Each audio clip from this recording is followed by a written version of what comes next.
आज हम हमारे घृणेश्वर महादेव की कहानी सुनेंगे। अध्याय 1। प्राचीन भविष्यवाणी। दक्कन के पठार के उबड़-खाबड़ भूभागों के बीच बसे प्राचीन गांव वेरुल के हृदय में भगवान शिव के 12 ज्योतिर्लिंगों में से एक पवित्र घृष्णेश्वर मंदिर स्थित है। अपनी जटिल नक्काशीदार पत्थर की दीवारों और ऊंचे शिखरों के साथ यह मंदिर सदियों से भक्ति का प्रतीक रहा है। हालांकि इस पवित्र स्थल की नींव में छिपे अंधेरे रहस्य के बारे में बहुत कम लोग जानते हैं। भक्तों की नजरों से दूर एकांत गुफा के भीतर एक शिलालेख है जो इतनी प्राचीन भाषा में लिखा गया है कि केवल मुट्ठी भर ऋषि ही इसका अर्थ समझ सकते हैं। एक अज्ञात हाथ द्वारा चट्टान पर उकेरी गई भविष्यवाणी एक आसन्न विनाश की बात करती है, एक शक्तिशाली और दुष्ट शक्ति जो घृष्णेश्वर ज्योतिर्लिंग की पवित्रता को चुनौती देने के लिए उठेगी। भविष्यवाणी में कहा गया है कि इस प्राचीन बुराई को केवल भगवान शिव के सच्चे भक्त द्वारा ही पराजित किया जा सकता है, जिसके पास अटूट विश्वास और शुद्ध हृदय हो। इस भविष्यवाणी की किंवदंती मंदिर के पुजारियों की पीढ़ियों से चली आ रही है, लेकिन समय के साथ यह मिथक के दायरे में फीकी पड़ गई है। वेरुल के ग्रामीण अपनी दैनिक प्रार्थना और अनुष्ठान जारी रखते हैं, क्षितिज पर मंडरा रहे काले बादल से अनजान। लेकिन जैसा कि भविष्यवाणी में कहा गया है, महान संकट का समय तेजी से निकट आ रहा है। अध्याय 2। रहस्यमय अजनबी। एक शाम जब सूरज क्षितिज पर अस्त हो रहा था, मंदिर पर सुनहरा रंग बिखेर रहा था, एक अजनबी वेरुल में आता है। वह एक लंबा प्रभावशाली व्यक्ति है जो एक भटकते हुए तपस्वी की साधारण पोशाक पहने हुए है। उसका चेहरा आंशिक रूप से एक हुड से छिपा हुआ है और उसकी तेज और पैनी आंखें ऐसे रहस्यों को समेटे हुए हैं जो समय के तानेबाने को उजागर कर सकते हैं। यद्यपि ग्रामीण कभी कभार आने वाले यात्रियों के आदी हैं, लेकिन वे इस अजनबी से तुरंत ही आकर्षित हो जाते हैं। उसकी उपस्थिति किसी और से अलग है। उसके चारों ओर रहस्य की एक आभा है, एक उद्देश्य की भावना जो विचलित करने वाली और आकर्षक दोनों है। वह खुद को रुद्र के रूप में पेश करता है, एक ऐसा नाम जो सुनने वालों की रीढ़ की हड्डी में सिहरन पैदा कर देता है, क्योंकि यह भगवान शिव के कई नामों में से एक है जो बुराई का नाश करने वाले हैं। रुद्र का आगमन गांव में असामान्य घटनाओं की एक श्रृंखला के साथ मेल खाता है।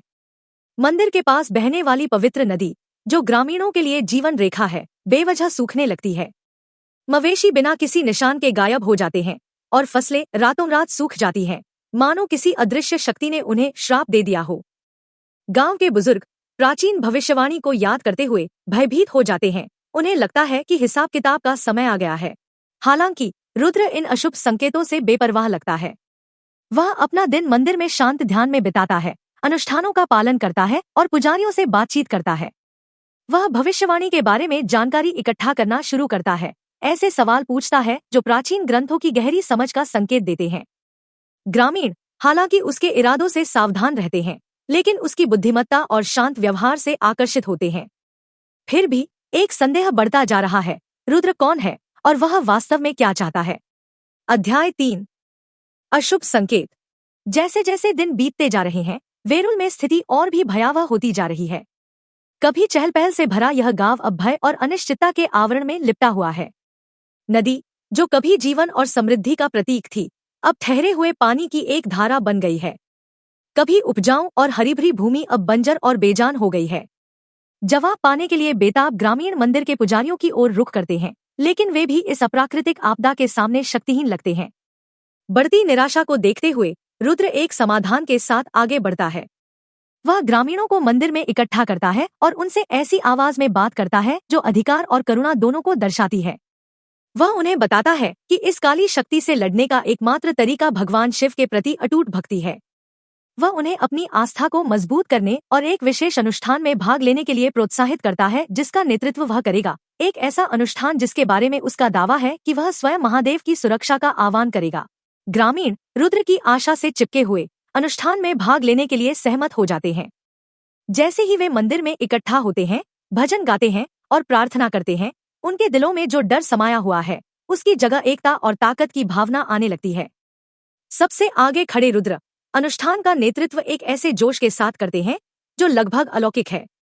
जैसे जैसे अनुष्ठान अपने चरम पर पहुंचता है, मंदिर के चारों ओर की हवा एक शक्तिशाली ऊर्जा से गूंजने लगती है, मानो भगवान शिव की उपस्थिति को बुलाया गया हो। लेकिन भले ही यह अनुष्ठान एक अस्थायी राहत देता है, लेकिन आसन्न विनाश की भावना बनी रहती है।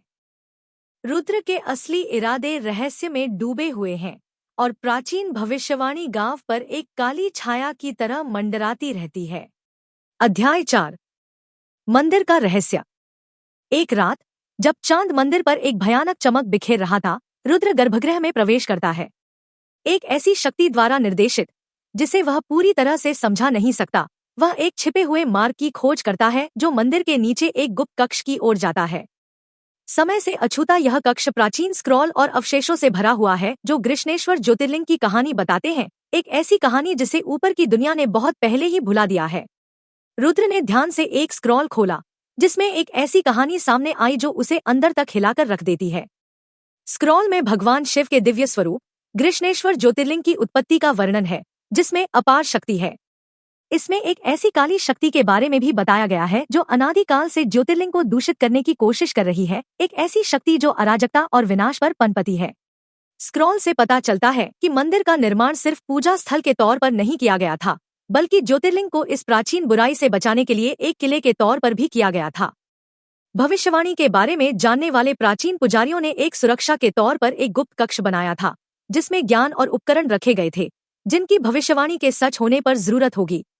रुद्र को स्थिति की गंभीरता का एहसास होता है। यह सिर्फ एक किंवदंती नहीं है बल्कि एक वास्तविक और मौजूदा खतरा है।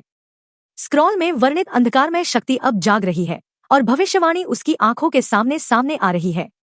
वह समझता है कि ज्योतिर्लिंग और संभवतः दुनिया का भाग्य उसके हाथों में है। लेकिन जैसे जैसे वह मंदिर के रहस्यों में गहराई से उतरता है, वह इस खुलते नाटक में अपनी भूमिका पर सवाल उठाने लगता है। वह वास्तव में कौन है और वह इस स्थान पर क्यों खींचा गया है?